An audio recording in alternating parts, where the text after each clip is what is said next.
when I started with the program,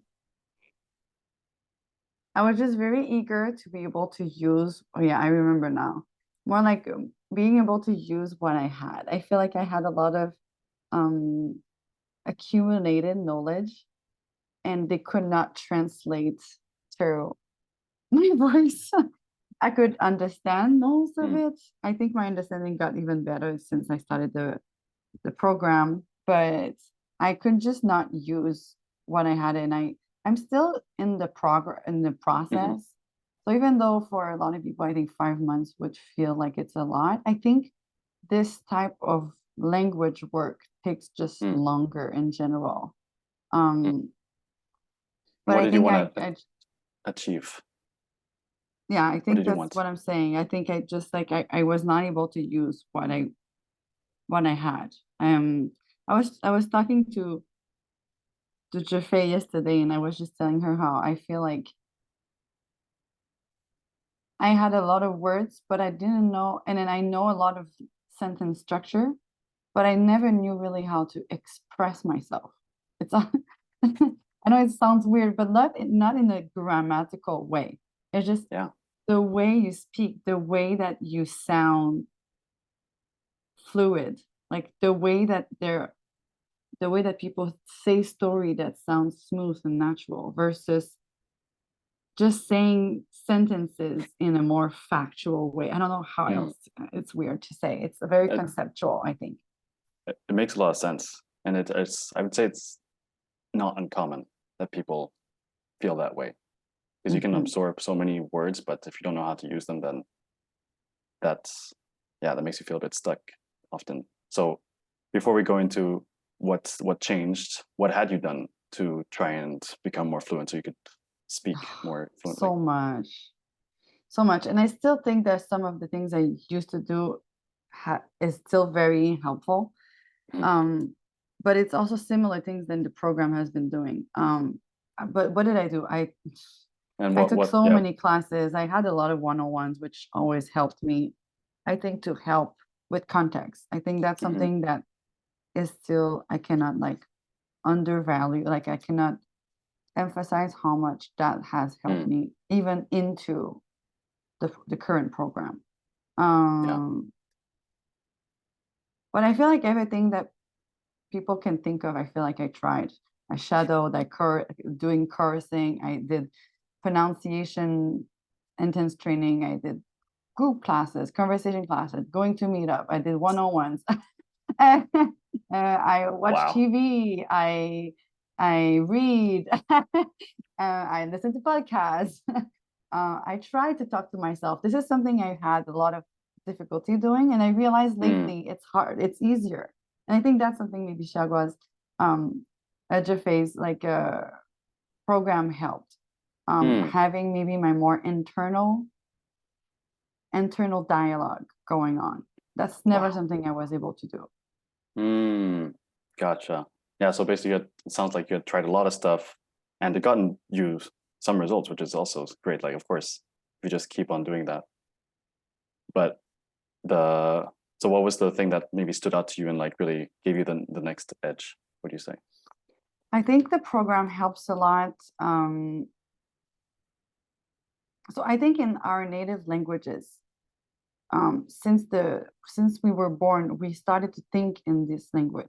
So we have this intimacy with what our voice and our thoughts sounds like. We have this identity in this language, but it's something that is hard to have when you learn a new language, is having actual personal identity, having this intimacy with your own voice.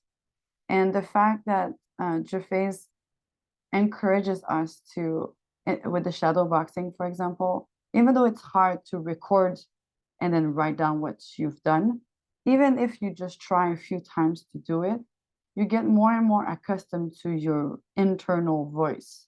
And you hear also your own voice. Sure, you can hear the pinyin or the pronunciation or the tones, sure. But apart from that, you're getting used. I feel like there's a psychological development in developing your own Mandarin voice and being less fearful of what you sound like, and developing your own ideas in the way that sounds more personal in how you express your own thoughts. And if you do that over and over and over, then suddenly it becomes part of you. It's not just something you're using to express Mm. yourself anymore. And I think that's something that I've found very helpful Oh, that's awesome. apply now, you know. What has that given you in terms of tangible results, would you say? How has that manifested? Because it's something that you share with your own almost like secrecy, right? Like it's something I do in my own training. It's something I do with my phone and I record, and it's maybe something I can think, but it's not something that is outward. But if you're if it's something that is just more natural and more of a habit with yourself, it actually kind of comes out spontaneously with others. Because then you haven't noticed, but you've become so familiar with oneself, then Yeah. then it just comes out. And then for me, that's the tangible thing, is like, oh, I just start saying things. Or when my friends talk in Chinese, I don't know, it feels like so familiar to me now that I'm not even thinking, oh, I'm gonna start speaking Chinese now. What should I say? I'm just like, oh, I'm into the conversation. There's no more I would say like the reality kind of just compressed each other, and now I'm just part of speaking Chinese. I'm just with my friends and I'm just speaking or listening to them. Right. Yeah. Wow. How did that make you feel? Like bridging that gap, I guess. Well, I think this is what I wanted to achieve at the beginning, right? This is what I hoped any classes have helped me to do. But obviously it cannot come with um just following textbooks, right? These two are two different knowledge and practices. How it made me feel, very satisfied, very like this is closer to this imaginative ideal that I want to become, you know. Awesome. Awesome. That's super cool. Like I've heard I've heard lots of the celebrations that you put in Slack, which is really cool. And I think, yeah, you had some really nice, awesome breakthroughs. What's one that you would one that you would like to celebrate, or something that you haven't shared yet? That's a big accomplishment, you would say.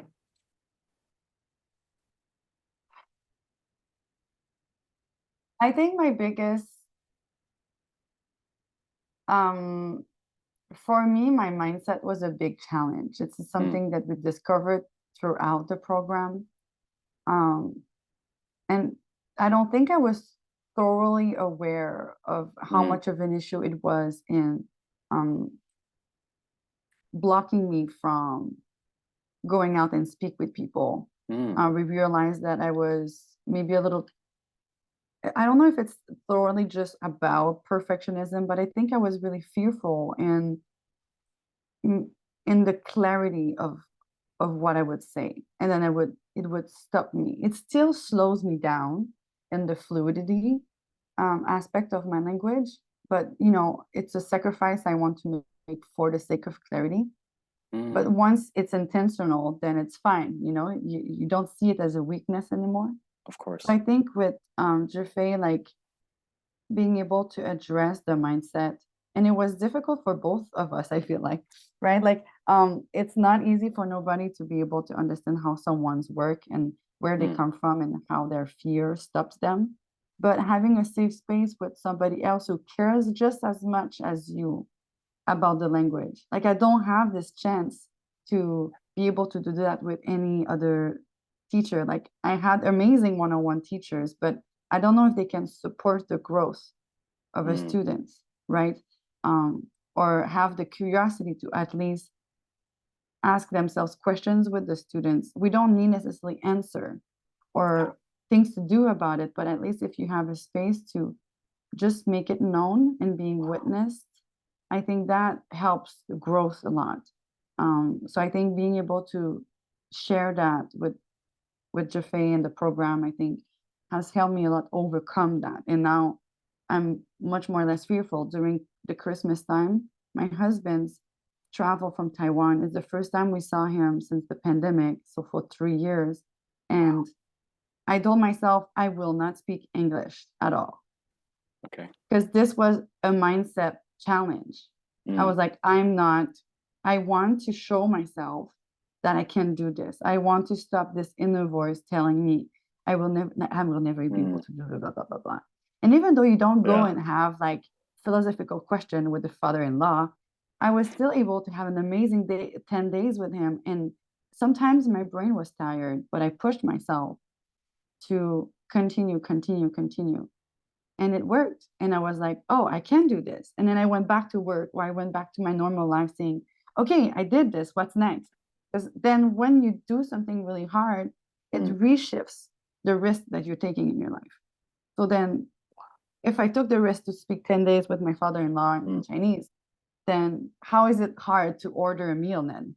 You know what I mean? Like it's so different. Yeah. Wow, that's really powerful. And I think, like, maybe just to chime in a little bit, like that's something that a lot of people struggle with actually. Like, because people are like, okay, I know what I need to learn. Maybe I have some methodologies. Maybe better methodologies are great, but really the mindset does hold a lot of people back. I'm wondering if you could speak to that a little bit more. Like, if somebody's like in the intermediate level, like you were before, and they're like trying so much to get to where they want to be, like, what would you say to them, like, so that they can overcome that fear, I guess? Yeah, I think sometimes we overfocus as students as to the knowledge of things, and we don't make space enough for like the inner the inner development. I think if someone is fearful like this, um, I think you just have to embrace and accept where you're at first, and just being like honest with what's blocking you and just challenging it, even if it's the smallest way. You know, and it doesn't mean that you need to challenge yourself for 10 days with your father-in-law. You can just start by doing one thing that you think you cannot do, and then if this thing is too big, then do the first step of that thing, even if it's just like, let's say like listening is an issue, and you're worried about, you feel like you cannot watch a TV show without the English subtitles. Well, what if you just turn off the subtitles? Just that, you don't even need to watch anything. Just turning off that action is maybe your first step. Next time, you just do one phrase without it, and then you overcome the overwhelmness. Because I think it's normal to feel paralyzed and want to protect yourself from something you think is risky. But the more you get familiar with the risk, the less risky it becomes. And the other thing I think is, some people, it's, I think the way we were taught about the educational system makes the students, the student's title. I feel like sometimes we think of it as too much passive. We're supposed to just be there and receive education, and then we will be educated. But I actually believe that the relationship between teacher and student is a proactive one, and it's a collaborative one. And I believe that in this program, the teachers who also see themselves as coach can imply that reciprocity of action. So I think it's important for the students to have as much responsibility in their learning, because they're not learning for the teachers, they're learning for themselves. And there's a responsibility and a proactivity in being curious about yourself. And you're the one person that knows yourself the best. So you might have the best idea about what will work with you.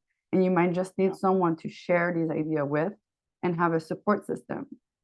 Isn't it what a teacher is in the end of the day, right? Like if we look back in the days, like apprenticeship, right? Like, isn't it like the master has ways, but they're masters because they're master of oneself and their skills.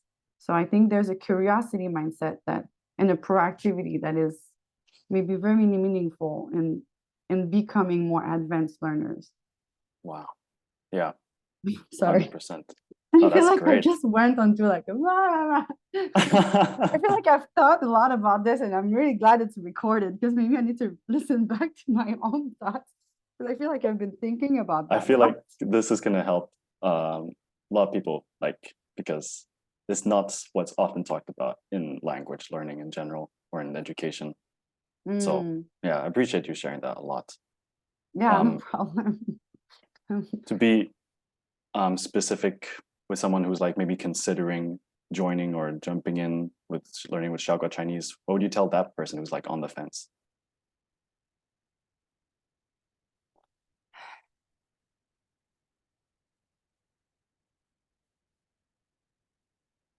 Um, Prior to answering that question, I do want to mention that I guess this program is not for someone who Mm, wants to just be taught. If you want to discover yourself, if you want to challenge yourself, but still you're going to be given a space where there's a lot of tools and it can be very confusing. Like it's not some place where you're going to feel like, yes, you're going to be supported. Yes, you're going to have a lot of tools, but it doesn't mean that it's easy. Um, and it doesn't mean that there's only one way that it works. This customization, this personalization, it's an effort. And I think like if you are curious about going into that journey of understanding what works for you, it's an investment for the whole language journey, even if it's outside of Mandarin, right? Like yeah, you just get to know yourself and then you learn tools that are science backed and personality backed, right? So you can get like to a better space in growing. awesome, awesome. Was there something specific about the program that helped you out, or maybe something that you enjoyed specifically? Could be the materials, teacher, group sessions, community, anything. Specifically, I think my most recent the thing it's kind of sad because it's ending and I feel like I just started to discover what works for me. Um, and I'm gonna preamble the fact that like I felt very disorganized throughout the program. Like even though I have great results, it's been very confusing to me Mm, um, for the most part. But I feel like now I've discovered a little bit better what works. So some of the exercise, actually, I told Chefe about it in the flashcards. First of all, I didn't know Quizlet. I feel like I just discovered how Quizlet works best for me now. But first, there's a learn one, and it's more interactive. And second, there's a translation exercises. I don't think Jeffrey thought that people might be interested in like the mm, translation part of the at the end of some act. I think it's just in the active flashcards. mm, But um all the translation exercises in that and all the example sentences, which are so much more colloquial and real, it sounds more like real life. I've learned a lot about how to speak. And the other thing is, I appreciate Jeffay's persistence in kind of customizing at one point, and we went into like all of these way to try to shape my way of thinking about mm, different ways to express one thing. So I think of it as synonyms, but not mm. synonyms of one word, synonyms of themes and like of themes of what I'm going to say. If I say, oh, something is important, how Yeah, other ways can you express yourself? And it's something hard because I don't think of it even in any fluent or native language. I don't go and think, ooh, what are the ways I can think about? It's important that we work on this together, right? But doing it in Chinese kind of creates that whole network. And that's something that I've been working on my own before with words, but not with sentences. And I've always wanted to enrich mm. that part of my language. So I think that's been really helpful that Jeffrey was okay with becoming uncomfortable with me and trying something new. That's I awesome. appreciate that. Like I have to say, like I think it's really easy for I think that's one of the reasons why she must be so tired. She's willing pushing herself and doing something that is not done commonly, and she's willing to be uncomfortable with others, and that takes a lot of emotional energy. That I can recognize that. Um, I hope she listens to this and she understands how much it pays off to have someone being willing to be uncomfortable with one other person, in developing new exercises. Mm, appreciate that. And she will definitely listen to this.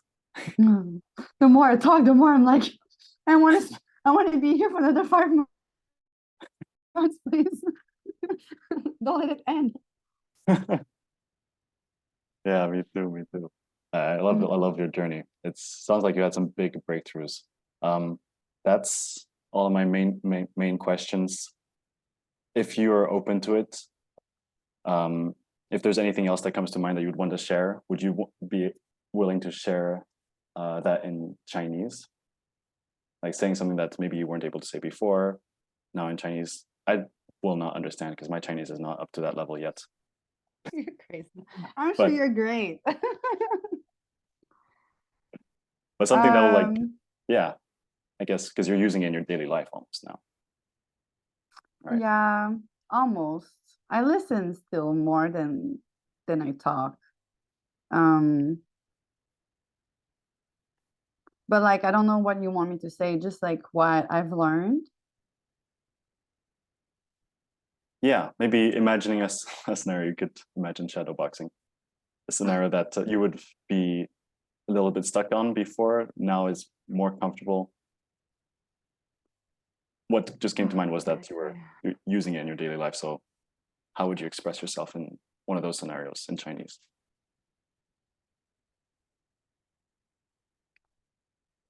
就是我觉得能有一个人陪你走这一条路，这个舒适圈，走出去舒适圈的一条路，我觉得这个很值得。Yeah, I don't know what else to say.